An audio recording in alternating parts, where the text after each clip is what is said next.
किराएदार बेटा। उठ जा नालायक, सुबह के 8 बजने को है। तुझे एग्जाम नहीं देना क्या?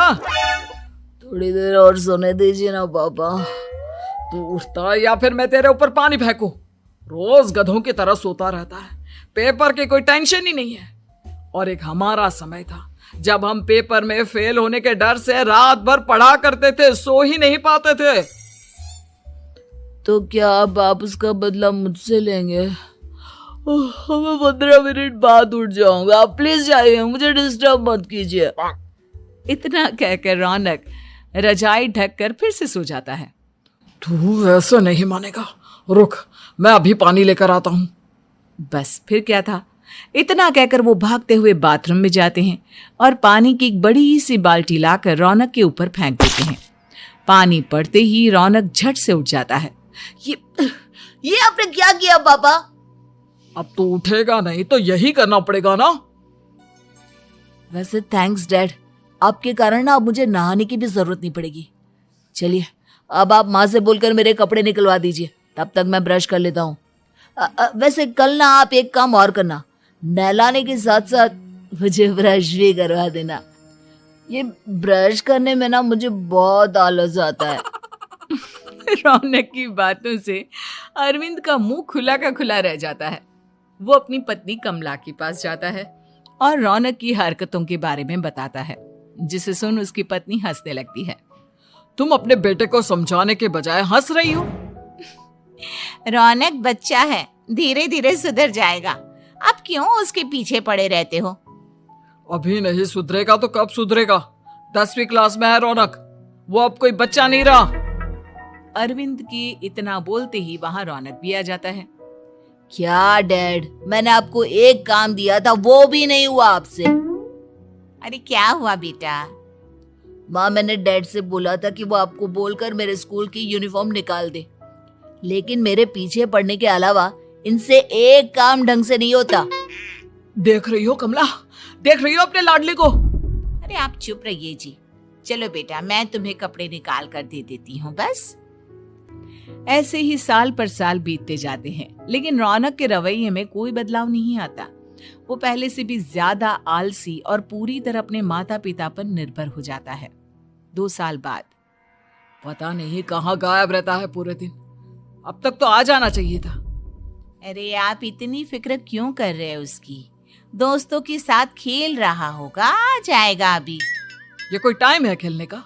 10 बजने वाले हैं, इतनी रात में कौन खेलता है? कमला कुछ कहती उससे पहले ही रौनक वहां आ जाता है। मम्मी जल्दी से खाना लगा दो, बहुत भूख लग रही है।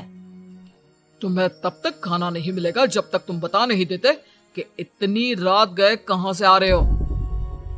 ओ प्लीज डैड, अब आप एसी पे प्रद्युमन बनकर मेरे सर पर बंदूक लेकर मत बैठ जाना। अपनी फालतू की बकवास बंद कर और बता कहां से आ रहा है। माँ अब समझाइए ना डैड को।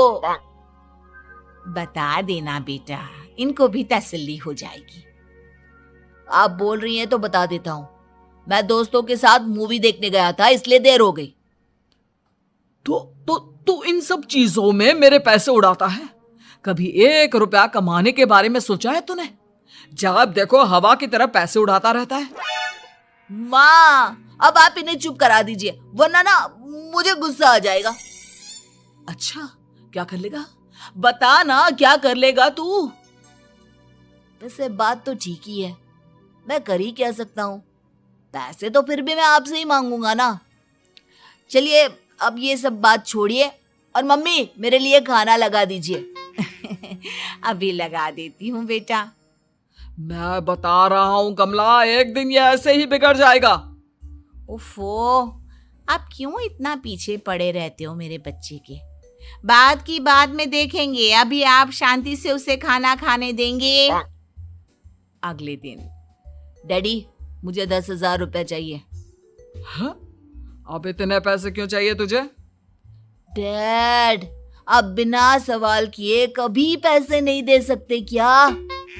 जब तक तू बताएगा नहीं तुझे पैसे भी नहीं मिलेंगे। अरे अब आप अपने बेटे को पैसे भी नहीं दे सकते? नालायक, तेरी उम्र के लोग नौकरी करते हैं और एक तू है जो नौकरी करने का नाम ही नहीं लेता कभी। आप लोगों के होते हुए भला मैं नौकरी क्यों करूं? अरे हम कब तक पैसे देंगे तुझे?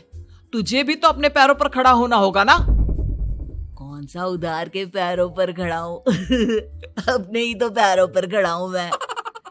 इसी तरह रौनक दिन प्रतिदिन लापरवाह होता जाता है।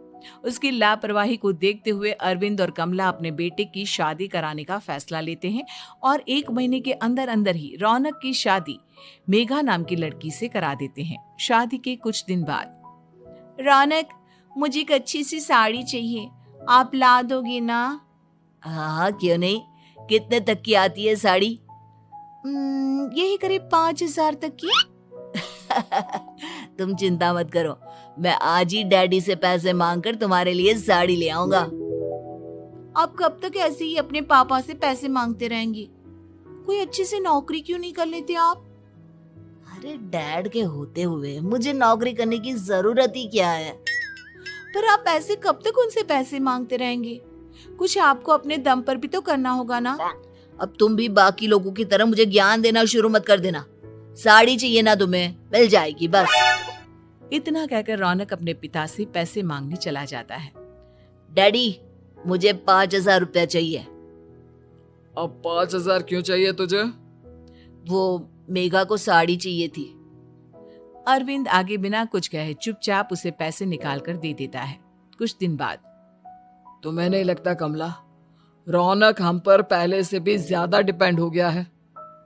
मुझे तो अब उसके भविष्य की चिंता होने लगी है। कल को हमें कुछ हो गया तो वो क्या करेगा? काश तुमने पहले ये सोच लिया होता तो आज हमारा बेटा इतना लापरवाह नहीं होता। तब मुझे कहाँ पता था कि मेरा लाड प्यार उसे इतना बिगाड़ देगा कि वो इस हद तक लापरवाह बन जाएगा। कोई बात नहीं, अभी भी देर नहीं हुई। मुझे पता है उसे कैसे सुधारा जा सकता है। कैसे? अरविंद कुछ कहता उससे पहले रौनक वहां आ जाता है और पैसों के लिए हाथ फैलाने लगता है। डैड, मैं और मेघा बाहर घूमने जाना चाहते हैं। अरे वाह, ये आज सूरज कहाँ से निकला है? Dad please. अच्छा चलो अब मुद्दे की बात करो। मुझे अब 25,000 चाहिए। अब तुम्हें 1 रुपया भी नहीं मिलने वाला। अगर तुम्हें पैसों की इतनी ही जरूरत है तो कोई ढंग की नौकरी कर लो। मम्मी, आप कुछ कहिए ना डैड को। बेटा, वो गलत क्या बोल रहे हैं? ये सब हम तेरे भले के लिए ही तो कर रहे हैं। मम्मा, मैंने बताया ना आपको, मुझे नहीं करनी कोई जॉब वॉब। तो ठीक है, निकल जाओ हमारे घर से। तुम्हारे जैसे लोगों के लिए मैंने ये घर खड़ा नहीं किया है। जितना ये घर आपका है ना, उतना ही मेरा भी है। मैं कहीं नहीं जाने वाला। जाना तो पड़ेगा ही तुझे, क्योंकि अब मैं तेरा कोई भी खर्चा नहीं उठाने वाला। ठीक है, मत उठाइए मेरा खर्चा, मैं अपने दम पर भी जी सकता हूँ। तो बेशर्मों की तरह अब तक यहाँ क्यों खड़ा है? अपना सामान ले और निकल जाए यहाँ से। रौनक पैर पटकते हुए वहां से चला जाता है। घर से निकालना जरूरी है क्या उसे? बिना पैसों के कौन रखेगा उसे किराए पर? अगर उसका भविष्य सुधारना है तो हमें अपने दिल पर पत्थर रखकर ये कदम उठाना ही होगा।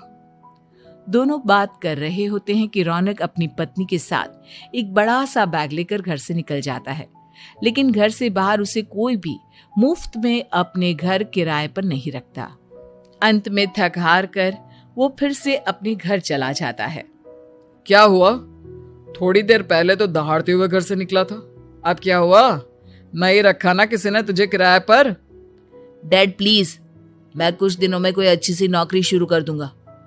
आप तब तक तो हमें रख लीजिए प्लीज। सुबह से रात हो चुकी है लेकिन कोई हमें रखने को राजी नहीं है। अब आप ही बताइए, इतनी रात को मैं मेघा को लेकर कहाँ जाऊंगा? ठीक है, बहू की वजह से मैं तुझे घर पर रख रहा हूँ, लेकिन तू इस घर में एक बेटे की नहीं बल्कि एक किराएदार की हैसियत से रहेगा। 3 महीने है तेरे पास। इन 3 महीनों के अंदर अंदर मुझे तेरी पहली तनख्वाह हाथ में चाहिए, समझ गया? पक्का डैड, इन 3 महीनों के अंदर अंदर तो कोई बढ़िया सी नौकरी ढूंढ ही लूंगा मैं। ऐसे ही धीरे धीरे समय बीतने लगता है और अरविंद के दिए 3 महीनों में से 2 महीने बीत चुके होते हैं। पापा जी ने हमें 3 महीने दिए थे, जिसमें से 2 महीने तो बीत चुके हैं। अब ये आखिरी महीना बचा है। अरे तुम चिंता मत करो, आज मेरा ना 2 जगह इंटरव्यू है, दोनों में से कहीं ना कहीं तो जॉब लगी जाएगी। अच्छा, all the best. Raunak interview के लिए निकल जाता है, जिसके बाद शाम में रौनक घर आता है। कैसा गया इंटरव्यू? आपकी नौकरी लगी या नहीं? अरे पहले सांस तो ले लेने दो अच्छे से। बताइए ना, मुझसे तो जरा भी इंतजार नहीं हो रहा है। वो दरअसल बात यह है कि मेरी नौकरी तो लग चुकी है, लेकिन पैसे बहुत कम है। कितने पैसे हैं? 15,000। इतने में अरविंद और कमला मिठाई का डिब्बा लेकर आ जाते हैं। बधाई हो बेटा। हम जानते थे तेरी जॉब जरूर लगेगी। लेकिन मेरी सैलरी बहुत कम है मम्मा। कम है तो क्या हुआ, धीरे धीरे बढ़ जाएगी। हाँ बेटा, हम तो बस चाहते थे कि तू अपने पैरों पर खड़ा हो जाए। मतलब अब आप मुझे घर से नहीं निकालेंगे? नहीं, ये सब हमने तुझे जिम्मेदार इंसान बनाने के लिए किया था।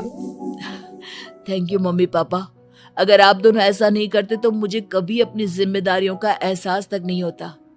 आज आपने मुझे सिखा दिया कि इंसान का अपने पैरों पर खड़ा होना भी जरूरी होता है। इतना कहकर रौनक झट से अपने माता पिता के गले लग जाता है और अपनी कमाई की पहली तनख्वाह वो अपने माता पिता के हाथ में सौंपता है। इस तरह रौनक एक गैर जिम्मेदार व्यक्ति से एक जिम्मेदार व्यक्ति बन जाता है। उम्मीद है कि आपको हमारी ये कहानी पसंद आई होगी। कृपया हमारे चैनल को सब्सक्राइब करें और सभी अपडेट्स के लिए बेल आइकन जरूर क्लिक करें। और हाँ, वीडियो लाइक और शेयर करना मत भूलिएगा। Bye bye.